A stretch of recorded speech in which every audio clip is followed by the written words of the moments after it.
Coming up on this week's show, the writing duo of Ari McKay returns to talk about their 2 November releases, plus give us an exclusive cover reveal. This is the Big Gay Fiction Podcast, the show for avid readers and passionate fans of gay romance fiction. Each week, we bring you exclusive author interviews, book recommendations, and explore the latest in gay pop culture. Welcome to episode 162 of the Big Gay Fiction Podcast. I'm Will from willknaus.com, and with me, as always, is my co-host and husband, Mr. Jeff Adams. Hello. Welcome, everyone. I'm glad that you chosen to join us once again for another episode of the show. You were looking at the numbers not too long ago. We had a spectacular week for downloads last week. We did. If you're a new listener and have recently joined us, welcome to you. We hope that you stick around for a while and join us for lively and lovely conversations about gay fiction. Yes, the more books, the better, right? So, tell everyone and tell me exactly what is up with your Christmas story this year. Yeah, I am actually doing a Winger Christmas story for the Codename Winger series. This is something that I've really wanted to do since I started the series, which I guess was last year. Time flies, folks. I finally figured out what the plot could be, because So the story is, as everybody knows, Kim Possible, the Disney animated show, is one of the inspirations for this. And one of my favorite episodes of Kim Possible is their Christmas episode, in which sidekick Ron tries to save Christmas for Kim by going off and doing this ludicrous save the world mission with Dr. Draken. And eventually the entire Possible clan has to go get him out of trouble, which actually makes their Christmas all the better. And I really wanted something that could fit into the Winger universe with that. And I figured it out, and I wrote it. It's just under 12,000 words. I'm not going to give up any of the details on it, but suffice to say that Theo has to do something that saves Christmas for everyone. And I had a ball writing it. I'm working with the awesome people at Harmony Inc. to put something together to kind of a fun way to put this story out. So I will have more details on that in the very near future. Sounds good. Yeah. So this week, a project is happening that is one that we talked about earlier this year when it happened around Valentine's Day. The authors behind the Heart2Heart Anthology are back, and they are doing another go-around for the holiday season. This time around, the idea is that the Heart2Heart dating app is doing a charity raffle in cities around the globe, and random guys in each location are going to be paired up for an adventure. But of course, this app never really works right. Weird things happen, and these dates are either going to go really, really wrong or really, really right. The author lineup is pretty incredible this time. We've got some new ones out there. Who is on that list? This time around, we've got R.G. Alexander, May Archer, Macy Blake, Charlie Cochet. I always have problems saying her name. Words. E. Davies, Eden Finley, Allison Hendricks, Sloan Kennedy, Alexa Land, Lucy Lennox, Ruthie Lunho, Annabella Michaels, K.M. Newhold, Haley Turner, Amy Nicole Walker, Max Walker, and A.E. Wasp. That is an amazing lineup. Yeah. The anthology comes out November 13th for a limited time, which I believe is through February, if I recall what I read right. And this time out, it goes out to different LGBTQ charities, which I don't have in front of me, but we heard earlier from Lucy doing one of our GRL extras on the charities that they were lining up for this year, and they're pretty spectacular. So the book comes out, as I mentioned, on Tuesday, November 13th, and we hope you will pick yours up. I know ours is already on pre-order. Yeah. So this week actually also is Love Your Bookstore Challenge Week. This began on Saturday, November 10th, and it runs through Friday, November 16th. And it is a chance to celebrate your favorite bookstore by posting a photo from inside the store with a favorite book, or maybe your favorite bookseller. Maybe it's a book you want to give for Christmas. Could be anything. And they want you to use the hashtag #LoveYourBookstore in the caption when you share it. Now, of course, we love a good bookstore. Love, love, love. We'll visit them when we're traveling. We will drop into the bookstore. And I feel like bookstores are the best way to browse for new books, as they're just all right there. Pick them up, hold them, read them, whatever. So I plan to visit our local Barnes & Noble sometime this week to snap a pic of some kind and do this challenge. And we hope you do too. If you do that, please tag us as you do it as well, so we can kind of spread the love that you're sharing out there in the universe. If you want more info about this, you can go to loveyourbookstore.com. Fantastic. And now I have an event that I want to mention that's coming up very soon. The Queer Lit Read-a-Thon is happening for 2018. It's going to be taking place through December 2nd through the 8th. And I wanted to make sure everyone knew about it so that you can get prepared for the reading challenge. Now, I learned about this particular challenge because I follow Adriana at Perpetual Pages on YouTube. YouTube, where all the cool kids are hanging out. Adriana recently announced this year's read-a-thon, and she's doing it in conjunction with a couple of other booktubers, including Kathy Trithart and Rogan Shannon. And the challenge is basically spending an entire week sort of immersing yourself in queer lit. They've also got challenges if you choose to partake. Some of the challenges are reading a new author, an author that's new to you, or reading a book that is #own voices, or maybe even reading a book with a main character who is on the trans spectrum. You can find out more and follow the Queer Lit group on Instagram and Twitter, and of course YouTube. We'll have a link in the show notes to Adriana's announcement video, but if you go and check out her channel, Perpetual Pages, you can learn more there as well. Teenage secret agent Theo Reese is back in action in Schooled, the second book in the Codename Winger series. Theo's high school computer science club is gearing up for a competition, and he agrees to lend his knowledge of cybersecurity to help them win. The covert agency he secretly works for also needs his talents when an encrypted key that allows access to the nation's electrical grid has been stolen. The file shows up at the competition as one of those to be decoded. Theo must find a way to be both an average high school student and TOS agent Winger.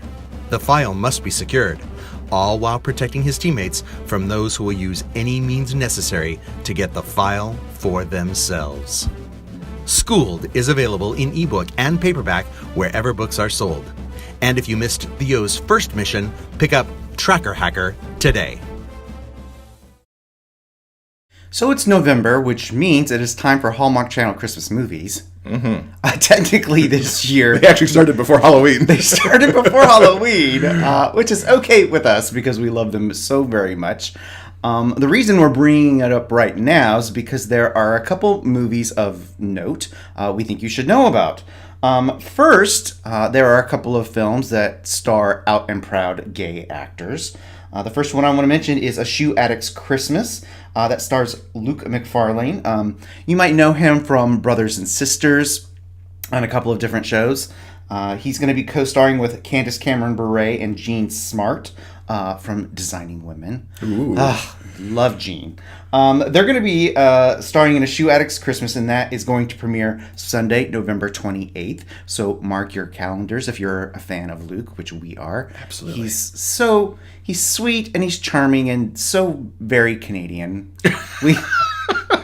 We love Luke to pieces. He's adorable. Another movie you might want to look out for is Christmas Made to Order. That stars Jonathan Bennett, who was the object of everyone's affection in Mean Girls. He's also the host of Cake Wars, Cupcake Wars, and Cake Wars, and all the wars. All the wars shows that are on the Food Network right now. He's going to be co-starring with Alexa Penavega.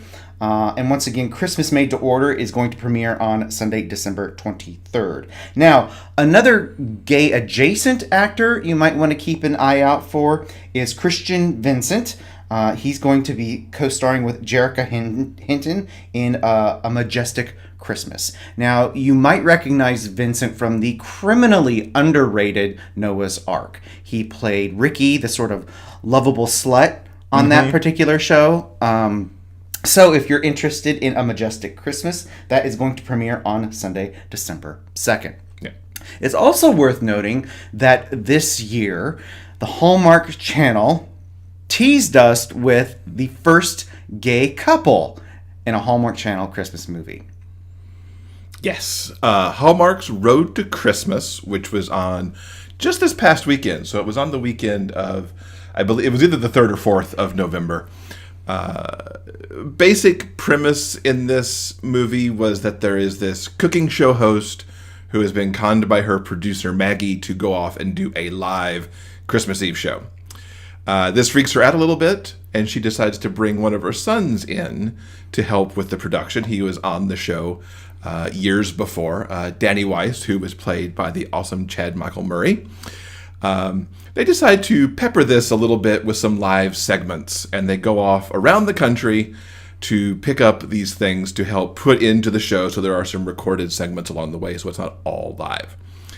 Maggie hatches this plot to bring all of the Wise brothers together. There are 3 brothers who have not been spending Christmas at home for various reasons, and she wants to pick them up along the way and bring them back as a surprise for Julia. The first Wise brother, Derek, is like, I don't really want to do this, but he got conned into it. Then they go pick up David. And the first person we meet as they arrive is Bradley, who Derek seems to know really well because he has spent Christmas here before. As David comes in, he announces that this pet rescue, pet grooming thing that they've arrived at, it's not really clear, is something that they own together. And they're about to have a puppy party for these puppies that they have rescued.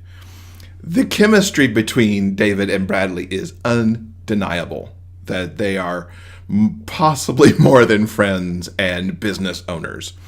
Their entire minutes on the screen are delightful. And as soon as they happened, the very quick commercial after they were on screen, I went, that's a gay couple right there. And Michael Thomas Ford, who runs a site called HallmarkUnwrapped.com, and is also one of our very favorite gay fiction writers, pointed out the same thing in his recap. He recaps the movies, and you should, if you like Hallmark like we do, you need to check out his recaps because they're awesome. But yeah, I think this is the first Hallmark Channel gay couple to get screen time in any fashion, even though it's not acknowledged. Hopefully we see more. Hallmark as a company has tended to embrace gay couples. The card company has done commercials featuring gay couples. The Hallmark ornament catalog this very season, which features Hallmark employees with their families, has a gay couple featured on the Star Wars page. So maybe this is the beginning. What do you think? Hallmark has received some criticism in the past because their Christmas slate of films has been, frankly, lily white. Mm-hmm. They've listened to that criticism. This year they've got several different films starring people of color. So there's a step forward in that respect. And I think what Hallmark is doing is very carefully trying to express their progressive ideals. In the case of Road to Christmas, what they're doing is they're engaging in a practice called gay vague. Now, for those of you who may not remember, in the early 2000s, there was a culture war, I'm using really big air quotes around that, about gay marriage. Of course, the religious right was fervently against it, but advertisers wanted to court the almighty gay dollar. What advertisers did is they engaged in a practice called gay vague, where usually they would present a couple on stage, on screen, and it was up to the viewer to interpret it however they wanted. Were they brothers? Were they business partners? Were they lovers? It was kind of up to you to decipher the clues. That is essentially what Hallmark is doing right now. Instead of coming out and saying that these two men are a couple, they're giving you all the clues you need. So you can either acknowledge those and understand what is actually going on screen, or you can completely ignore them. Mm-hmm. It's up to you. Because they could just own a puppy rescue. But no, this gay boy knows that those two are a couple. Made me so happy. So while in 2018 it may not exactly seem like a particularly big deal to have a gay vague couple in a movie. I think it is a tiny but important step forward for Hallmark Channel. Yes, indeed. Now, you have been on a reading tear this week.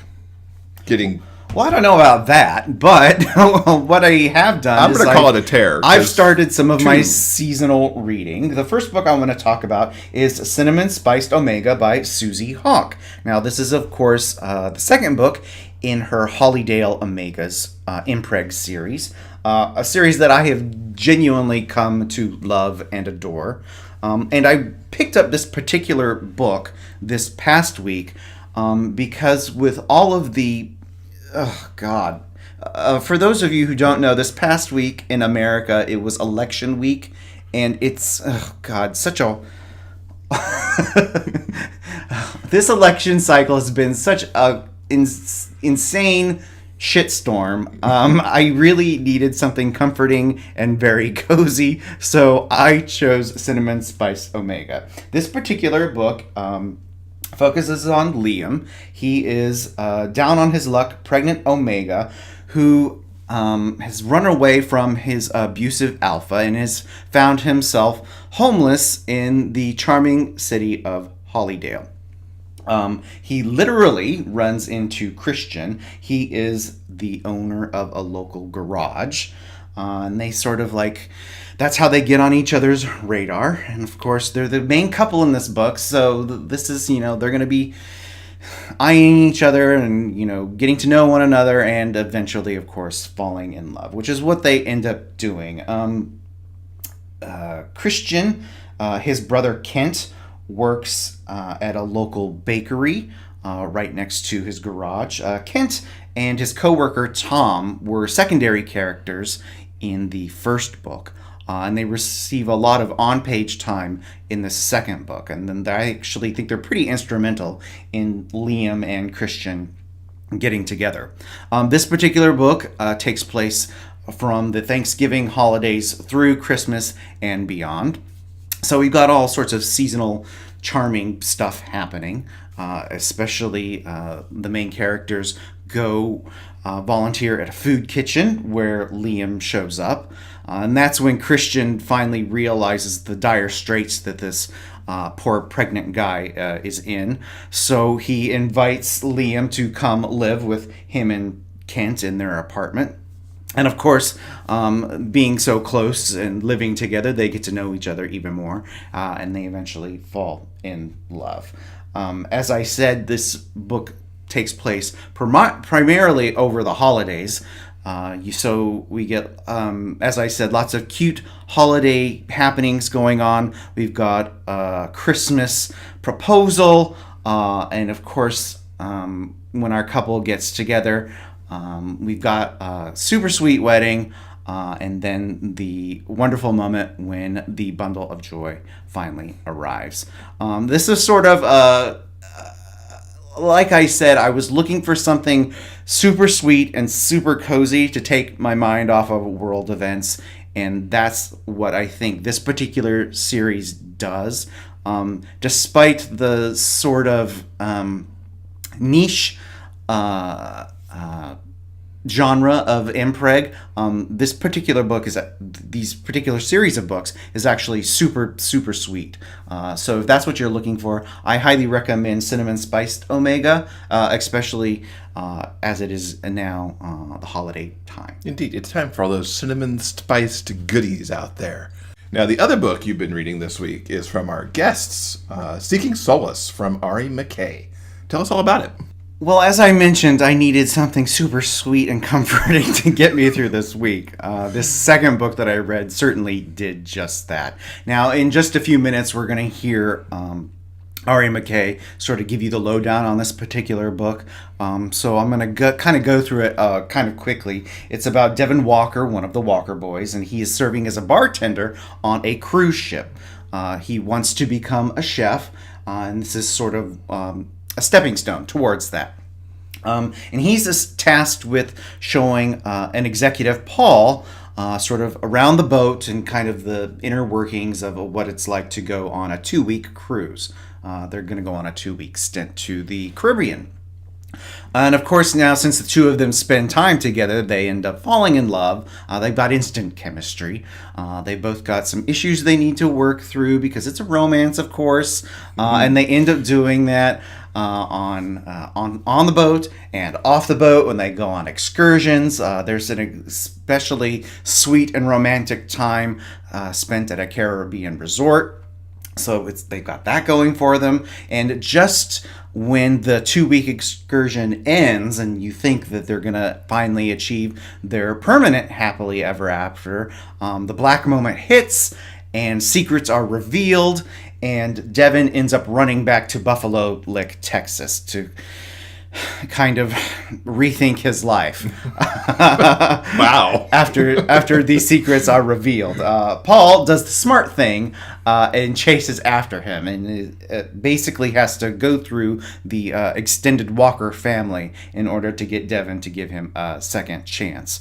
I really like this book an awful lot. I highly recommend everyone check out all 3 books in the Walker Boys series because they're all genuinely excellent. I really like this book because personally it was exactly what I needed. It's essentially 2 nice guys just falling in love, and you really just want them to achieve their happily ever after. There's not a lot of angst and a lot of bleh and all that other stuff. It's basically just a very sweet romance. So if that's what you're looking for, I highly recommend Seeking Solace. Yes, by Ari McKay. Now, of course, on the show notes page, we have links to everything we've talked about in this episode. And if you click on those links, because we use affiliate links, you'll put a few pennies into the podcast coffers. The other way you can help support the show is through Patreon. From there, we have a page where you can pledge some support to the show, and that'll help us keep everything running. You can check out and get all the information at patreon.com/biggayfictionpodcast.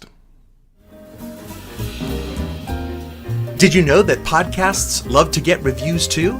Taking a moment to leave a review about the Big Gay Fiction Podcast helps us with the show's visibility online. Please take a moment to visit iTunes and leave a review. Your comments help other readers of gay romance discover this show. Thanks for helping us spread the word about the Big Gay Fiction Podcast. So we're thrilled this week to welcome back the writing duo of Ari McKay to the show.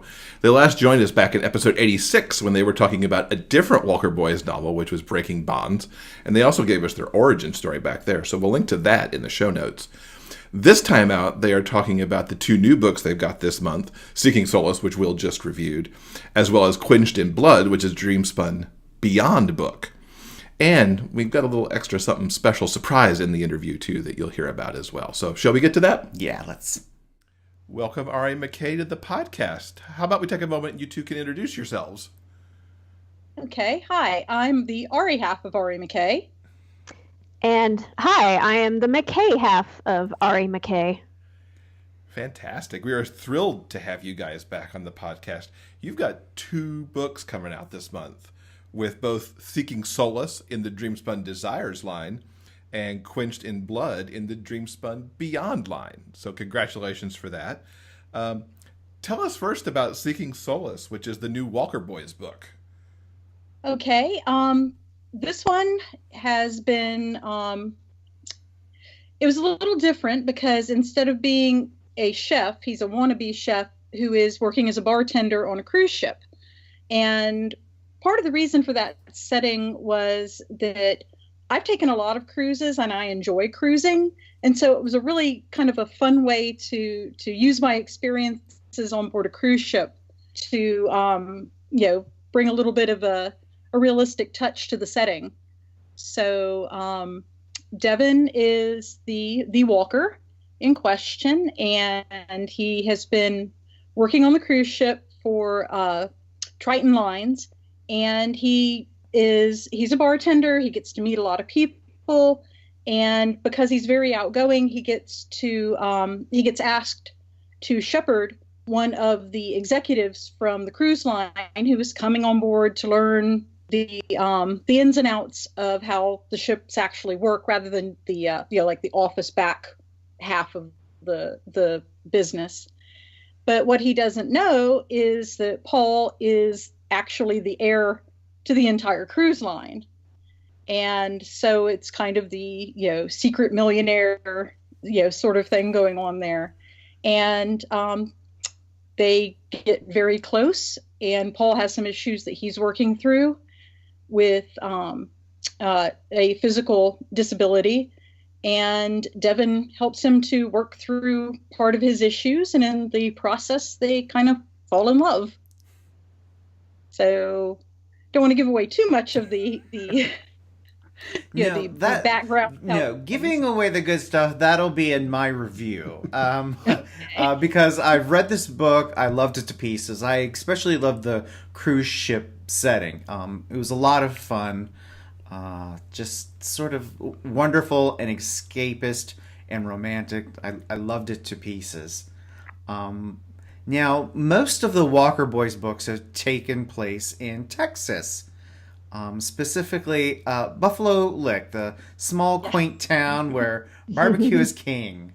And actually, Ari, you and I are actually both wearing a very special t-shirt. A t-shirt, as it so happens, that actually makes an appearance in Seeking Solace. Do you want to explain that just a little bit?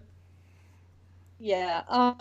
So when Paul comes on board the ship, he doesn't really bring any casual clothes with him because he's, the executive type, and he thinks he's going to be very formal while on board the ship. And Devin convinces him that that's not such a good idea. You're going to make the patrons kind of nervous if you're wandering around in a suit. And since Paul doesn't have anything to wear, Devin loans him some clothing, and one of the items happens to be Devin's Buffalo Lick Bison's t-shirt that he has from when he was in high school. And he's carried it with him everywhere. And he allows Paul to wear it, and Paul kind of takes it over and ends up with it, as sometimes happens with couples and trading shirts and things like that. So McKay and I, it was kind of a funny joke about, okay, so the shirt is important. So we actually hired a graphic artist, Diane from Lyrical Lines, to design us an actual logo. We actually own this logo. It's ours. Buffalo Lick is ours. And so Diane made us a custom logo, and we had it put on the shirt. And we had 3 shirts made. And we had one for McKay, one for myself, and one for Will, because Will has always loved the Walker Boys. So he had to have a shirt. I love it. It was so amazing to get to see both of you and talk to you when we were at GRL not too long ago. Yeah, that was great.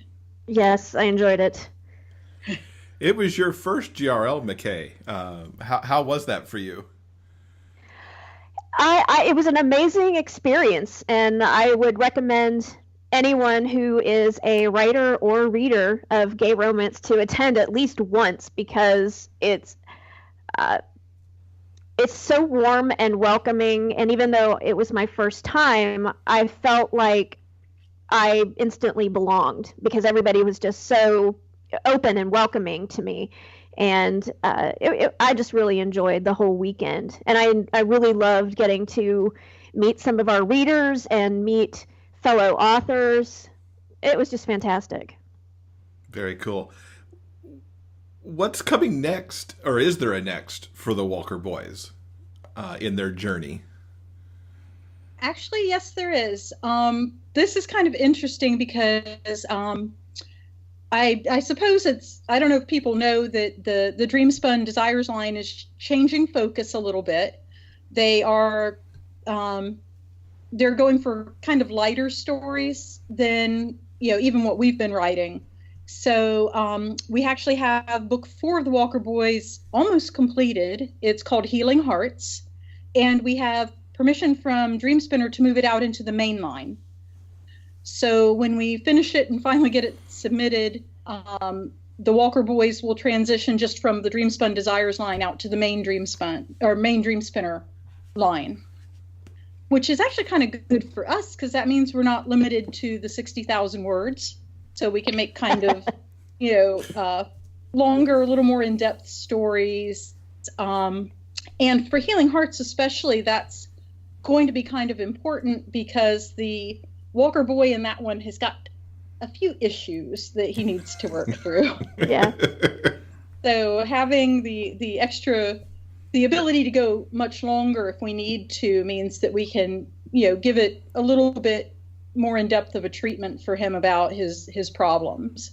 Mm-hmm. So, because most of the Walkers are kind of happy-go-lucky, not this one. And just as a preview for this book, we are actually going back to the same setting as book 2, Breaking Bonds? Mm-hmm. Yes. Yes.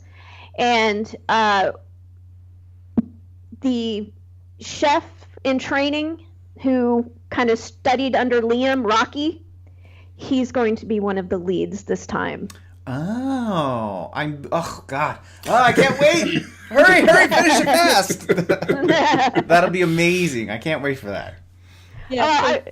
I was the one who mostly wrote Rocky, and he got vocal. I just loved, he was fun. I loved writing him.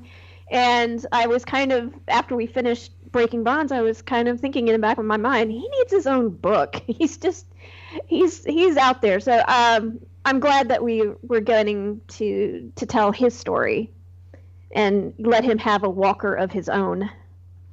Yes, and he gets the ne'er-do-well. So, Yeah.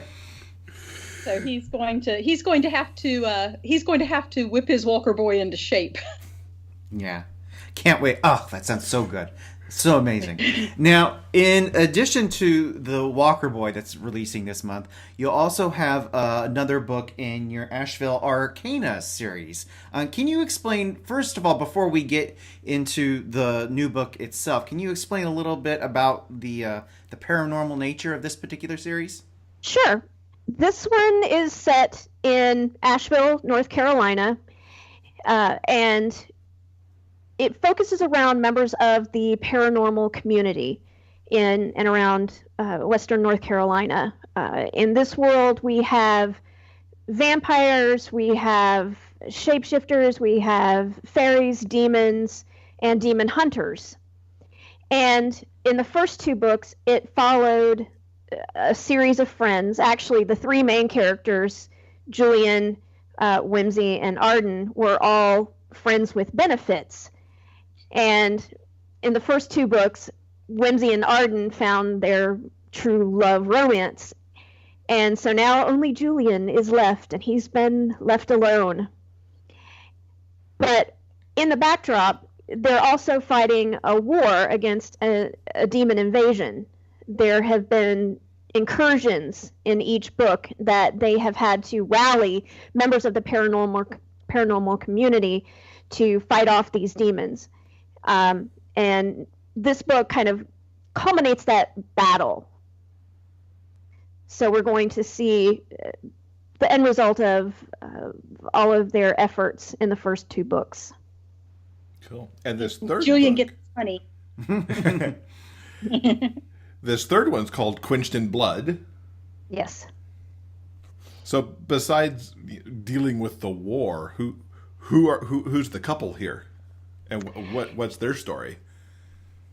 Okay, we actually set the seeds for this back in book 1. So one of the leads is Julian, and he's finally going to meet someone, and that someone was actually introduced in the first book, but he never actually appeared on camera. He was a voice in the background. When Whimsy and Arden and Eli and the other cast of book 1 went out to visit a demon hunter named Micah, they found out that he had a grandson because the grandson called to him from inside the house, and Micah was very secretive about this. Well, they're going to go back and meet that grandson, who is a demon hunter himself, but he's untrained.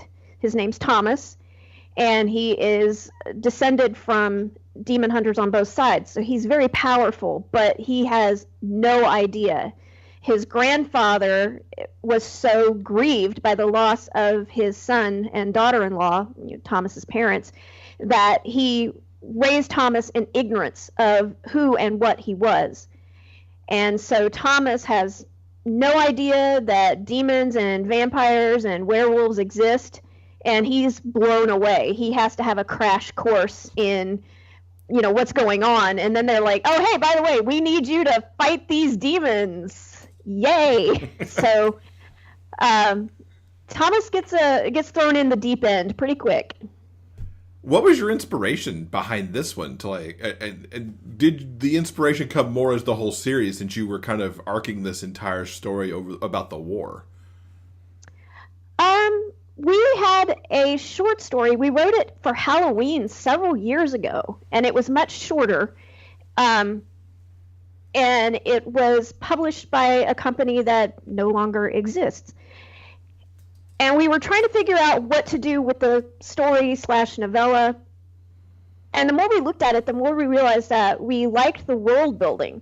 So we had written this story together, and then I had written a Halloween story individually that we could pull elements of and kind of smush together. And that's what we did. We took the things that we liked from the world building from both of these stories and started creating this world. And from there, we figured out, okay, what do we want in each book? What do we want the overall arc to be? And we kind of did some planning and world building, and then we dove in. I mean, things changed as we wrote, of course, but basically that's where they came from, these two one-off Halloween stories that we wrote, one together and one I wrote by myself.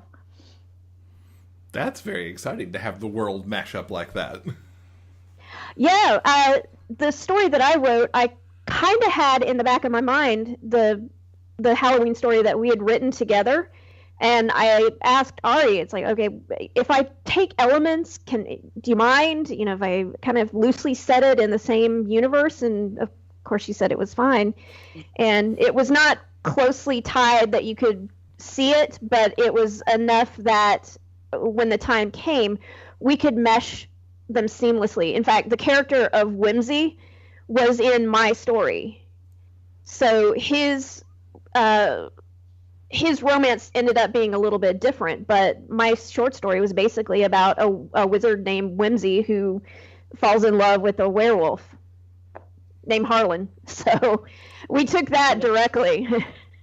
So much of our inspiration is just kind of it's a true collaboration, the way that we write and the way that we develop stories.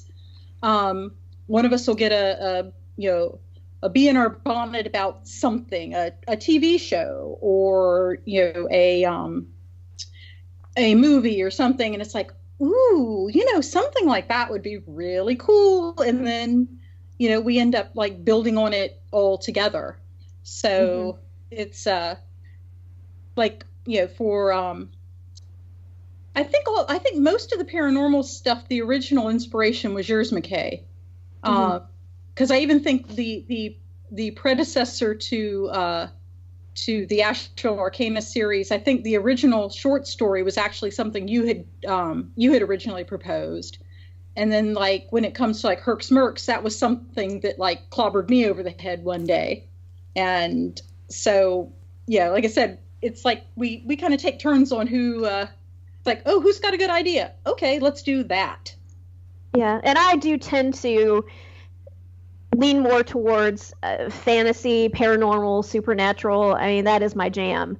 So yeah, I didn't remember that the original story was mine, but now that you said it, I'm like, oh yeah, it was, wasn't it? So yeah.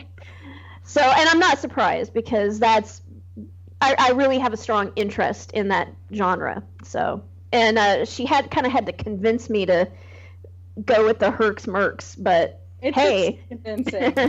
Like a lot of convincing. She did not want to originally write it because that's not action adventure is my wheelhouse. I'm Tom Clancy girl. I love the all the adventure stories. So that's where I find, I have a strength at coming up with stuff.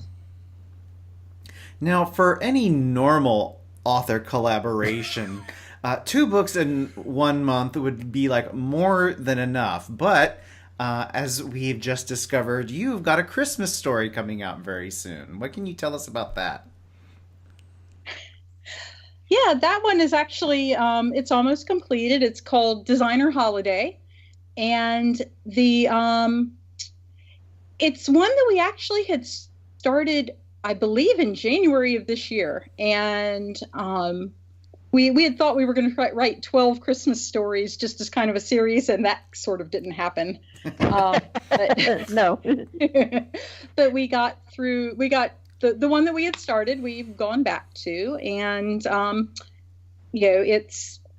I'll let McKay explain the setting. The characters are Emilio, who is a dance instructor, and his love interest is Rain, who is an interior designer. And surprise, surprise, it is set in Western North Carolina. Yes, right. We like that part of the country, so we know it well, and we tend to go back there quite a bit for our settings.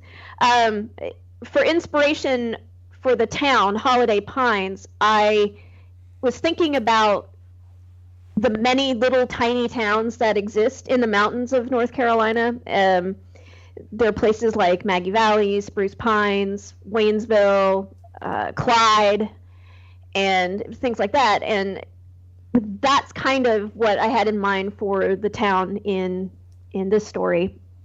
And so it's a very small town, but their claim to fame is that they are home to the biggest Christmas tree farm in the state. And they are trying to revive tourism in the town by renovating a early 20th century Art Deco style theater. That's their local playhouse where all of the local shows and entertainment happens. And so Rain and Emilio had been high school sweethearts. They grew up in Holiday Pines together, but Rain wanted more. And so he left. He went to college in Atlanta, and he ended up staying there and starting his own interior design company. And when he was still in college, he broke up with Emilio and broke his heart. Well, now Rain has been invited back to Holiday Pines to help with the renovation and restoration of the playhouse. And so he and Emilio are seeing each other again for the first time in 12 years. Aww. Emilio is happy. I love second chance stories. Yeah. And we're very excited because we have the cover reveal for this. We don't often get to do cover reveals. In fact, you're the first. And folks can go to our show notes page for this episode and see the cover for this story that'll be out in early December. Now, you mentioned Herc's Mercs a little bit before, and that is one of Will's very favoritist things ever. Oh, yeah. What might be coming up in that universe? Well, anyone who is at GRL might have seen our banner.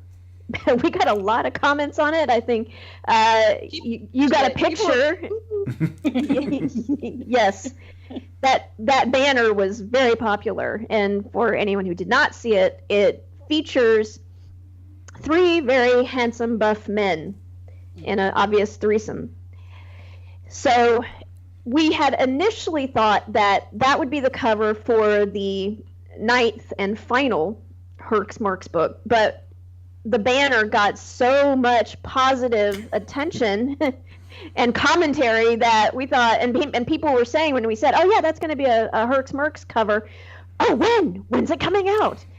So we decided, okay, we need to move that up.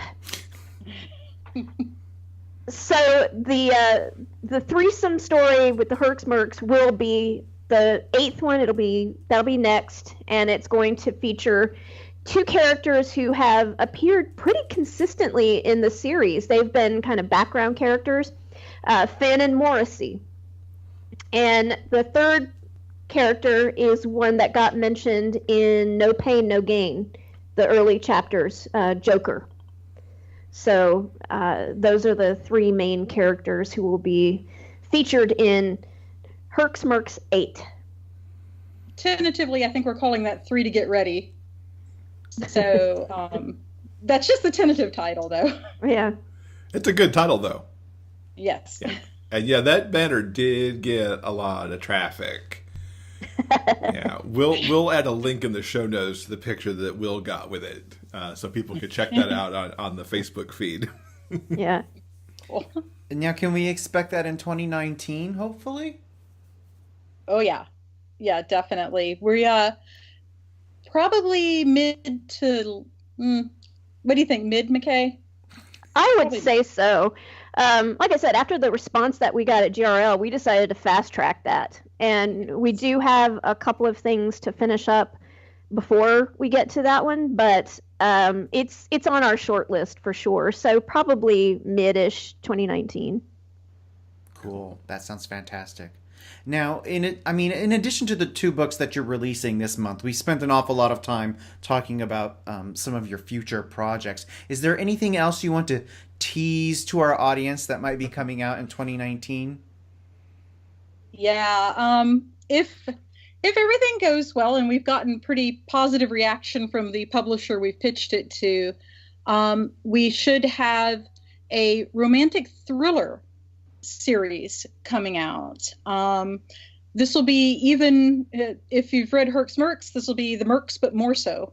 Very much a Tom Clancy kind of edge to it, with gay romance involved. And I don't know how much we're even supposed to say about it, but it would involve an international sort of setting. I mean, the main place that it takes, that the people are gather on, is actually in the Mediterranean, but the action will take place all over the world. Have a very, very diverse cast of characters. So basically people from all over. So far we have one American, I think, and everybody else is from somewhere else. So we're pretty excited about that. Yeah. Herc's Mercs there was some traveling outside the country, especially in the third one. But it tended to be pretty U.S. centric. But this new series is expanding, so it will go well beyond the borders of the U.S. and have, like Ari said, a very global span and a global cast of characters. And a lot more intrigue. Herc's Mercs is really mostly, bodyguards and stuff like this. This is going to have more of an overarching kind of plot in the background. And Herc's Mercs were mostly novellas. These will be novels. These will be quite a bit longer and get a lot more involved. And I get to bring out all of my military stuff. And that's kind of Okay, I'm super excited for these because my recent bend towards romantic suspense bring these on. Those sound amazing. So before we leave, I want to quickly remind everyone that Seeking Solace is available now, and Quenched in Blood is coming out in the next couple of days. Where can people keep up with you and all of the books that you are continually writing? Is there some place online that they can visit you and find out more? We have a website, arimckay.com. We have a newsletter, and the link to that is on our website in the sidebar. Actually, in the sidebar of our website, you can find our newsletter, our Facebook, our Amazon link, our Dream Spinner link. So really our website is the central landing point, and then you can get everywhere else from there. It has all of our books based on, is it a part of a series? Is it a standalone? It has a page for our audiobooks. And so that's our one-stop shop, arimckay.com. Fantastic. Well, thank you both so much for coming to tell us all about this good stuff. Oh, thank you for having us. Yes, thank you. Now, I know we keep mentioning it over and over, but all the cool stuff is on our show notes page. If you want to see the cover reveal for Designer Holiday, all you have to do is go to Big Gay Fiction Podcast for this episode, and you can check out the cover. It's really gorgeous, people. It is so pretty. You really should give it a look-see. As I said in the interview, I cannot wait for this book. It sounds so very, very good. Yes. Now, if you can't wait, just like me, there are other Ari McKay holiday-themed stories that you can check out. One such story is Santa's Naughty Helper. This is a book I reviewed last holiday season. And the reason I'm bringing it up right now is that Santa's Naughty Helper is actually coming out in several different foreign translations just in time for this holiday season. Santa's Naughty Helper is going to be available in French, German, and Italian. Wow. So if you read those particular languages, or someone you know prefers to read in those languages, you should definitely give Santa's Naughty Helper a try. Yeah, for sure. That's very cool for them to have all those out there. Oh yeah, it's very good. So I think that'll do it for this week's episode. Coming up next week in episode 163, we've got Lisa from The Novel Approach, and she's going to give us some, as always, super excellent book recommendations. Oh, yeah. She always adds to my TBR because she comes with these excellent books to tell me about, usually ones I've never heard of. Guys, so everyone be sure and tune in next week. So remember, no matter where life takes you, the journey will always be sweeter when you have a book. Until next time, everyone, please keep turning those pages and keep reading. For detailed show notes and links to everything discussed in this episode, go to biggayfictionpodcast.com. New episodes are available every Monday at all major podcast distributors. You can also find us on YouTube. I'm Derek McLean. Thanks for listening. We'll see you next week.